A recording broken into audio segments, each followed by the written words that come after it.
Bonjour à toutes et à tous. Je suis très heureuse d'accueillir dans ma circonscription ces universités européennes et que cette réflexion en commun sur le front commun que nous devons animer partout en Europe contre le racisme et les discriminations s'exprime ici. Alors, ici vous êtes à Paris, mais vous êtes d'abord de l'autre côté du périphérique, ça j'ai déjà pris Paris, mais surtout on est tout près de l'Hypercacher. On est à quelques centaines de mètres d'un lieu où le racisme, l'antisémitisme a tué. Et le racisme et les discriminations, il ne faut jamais oublier que ça blesse au quotidien et que ça tue régulièrement.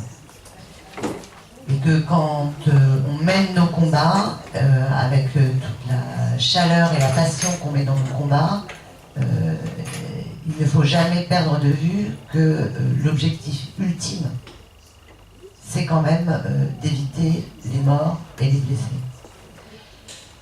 On peut être déçu de ne pas obtenir un certain nombre d'avancées, on ne peut pas être totalement ignorant du contexte dans lequel le combat se mène, ni oublieux des victoires acquises, parce que même les victoires acquises, elles sont fragiles.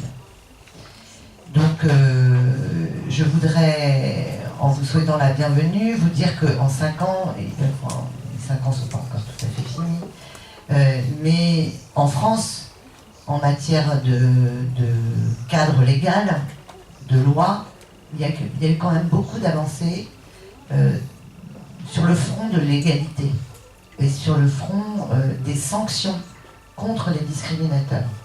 Je vais rappeler quelques-unes de ces victoires. Il y en aurait beaucoup, et puis toutes ne passionnent pas forcément l'ensemble de celles et ceux qui sont ici.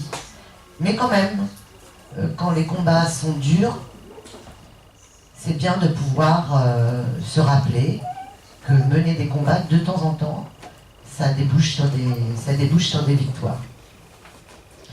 Une première grande victoire en matière d'égalité, ça a été l'adoption de la loi sur le mariage pour tous. C'était pour nous une question d'égalité entre tous les couples qui s'aiment. Et c'était un message fort au-delà de la lutte contre les discriminations dont sont victimes au quotidien les personnes homosexuelles ou les personnes en raison de leur orientation sexuelle réelle ou supposée. C'était une grande victoire de l'égalité d'abord et avant tout. Nous avons aussi mené, alors je voudrais rappeler que 20 ans avant, le Québec avait adopté à l'unanimité l'ouverture du mariage à tous les couples, à l'unanimité et 20 ans avant la France. Voilà, c'est pour et qu'en France, cette mesure a déclenché, a levé les premières grandes manifestations de ce quinquennat dans lesquelles se sont mêlés tous les conservatismes et tous les réactionnaires et tous les racistes d'ailleurs. C'est pour ça que je tiens à rappeler cette grande loi. Nous avons également beaucoup combattu sur un front historique qui est le front de l'égalité entre les femmes et les hommes. En France, ça fait plus de 40 ans que l'égalité salariale entre les femmes et les hommes est inscrite dans le Code du travail.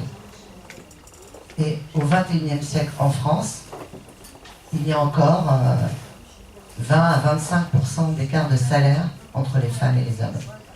Les femmes sont discriminées de leur enfance à leur retraite. Elles ont la moitié de la retraite des hommes, par exemple. Et dans la République de la liberté, de l'égalité et de la fraternité, au XXIe siècle, les femmes sont encore victimes de discrimination au quotidien. Donc c'est un combat que nous avons vraiment voulu mener à tous les niveaux. D'abord par des lois, après par des mesures qui sanctionnent. On a par exemple prévu que les entreprises qui n'avaient pas construit un plan d'égalité professionnelle, et l'égalité professionnelle, ça n'est pas que l'égalité salariale, c'est la moindre des choses, l'égalité salariale, mais ça n'est pas que ça. Il y a aussi l'égalité face à l'accès à la formation, c'est l'égalité face à la promotion. Voilà, c'est ça l'égalité professionnelle. Et bien, les entreprises qui n'ont pas mis ça en place se voient rappeler à l'ordre, et si vraiment elles font preuve de mauvaise volonté, elles payent une amende. Donc il y a plus de, je regarde mon anti-sèche parce que je suis toujours fâchée avec les chiffres, il y a plus de 2147 entreprises qui ont été mises en demeure,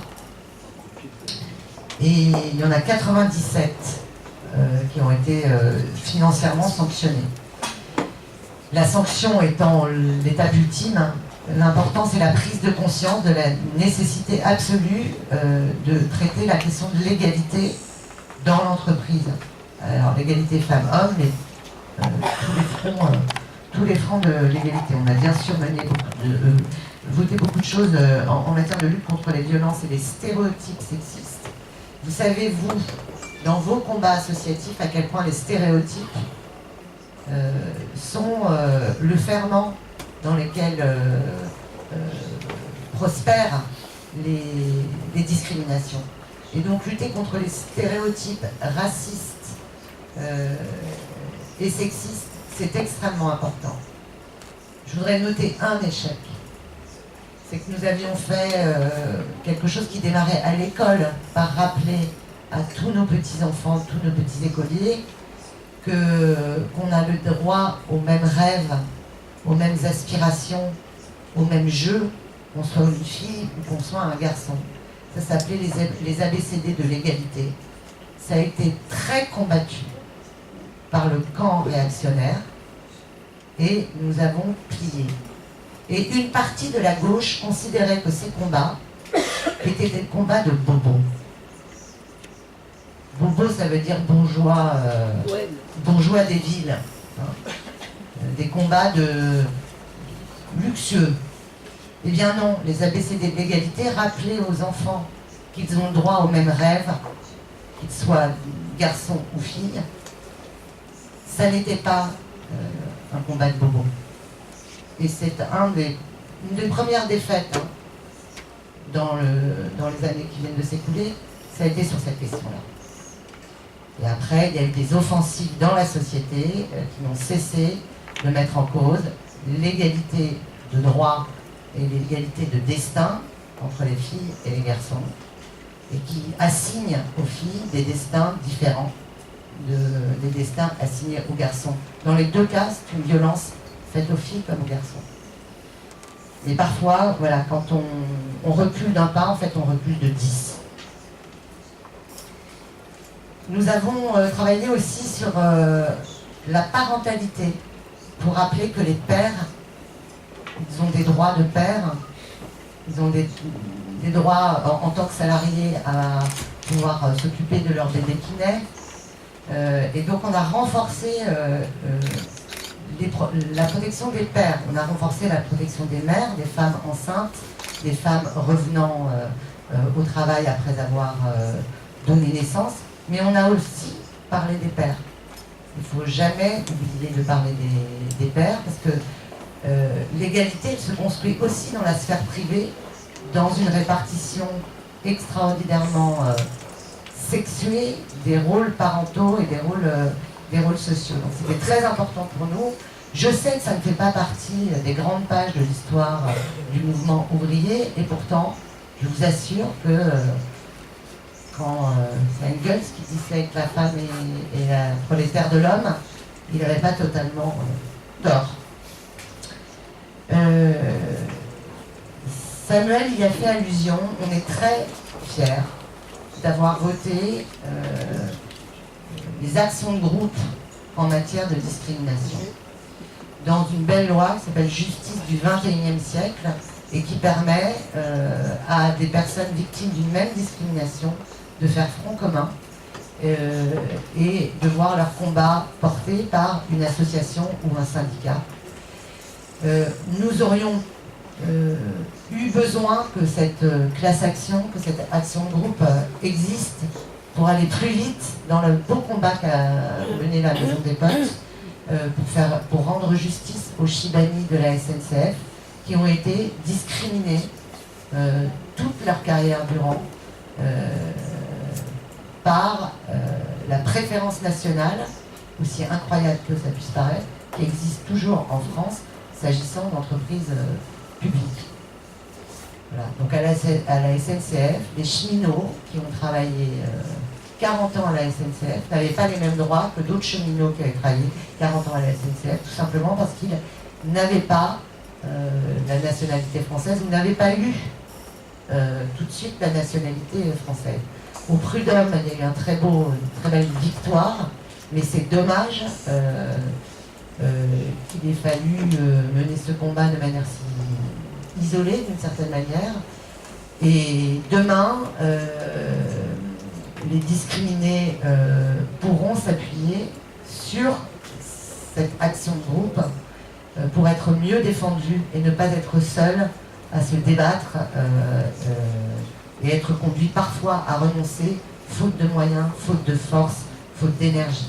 Donc ça, c'est une très belle victoire et je voulais la rappeler. On a prévu des choses aussi pour sanctionner la discrimination à l'adresse, parce que ça existe aussi. Je sais que le CV anonyme est un combat que vous portez en commun, mais parfois, même en anonymisant le nom, ça ne suffit pas. C'est-à-dire que c'est l'adresse qui suscite aussi la discrimination. On a prévu des sanctions dans ce domaine aussi.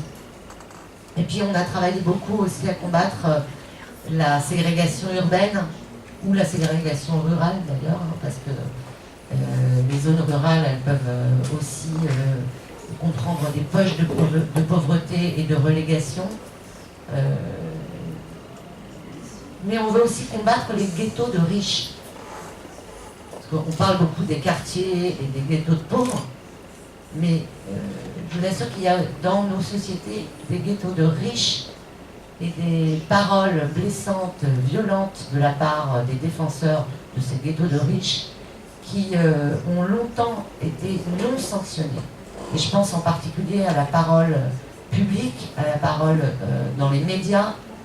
Et pendant des années et des années, des éditorialistes ont pu, sur le service public audiovisuel, proférer des thèses qui ont construit, à des heures de grande écoute, des représentations qui fractionnent, qui séparent, qui antagonisent la société française.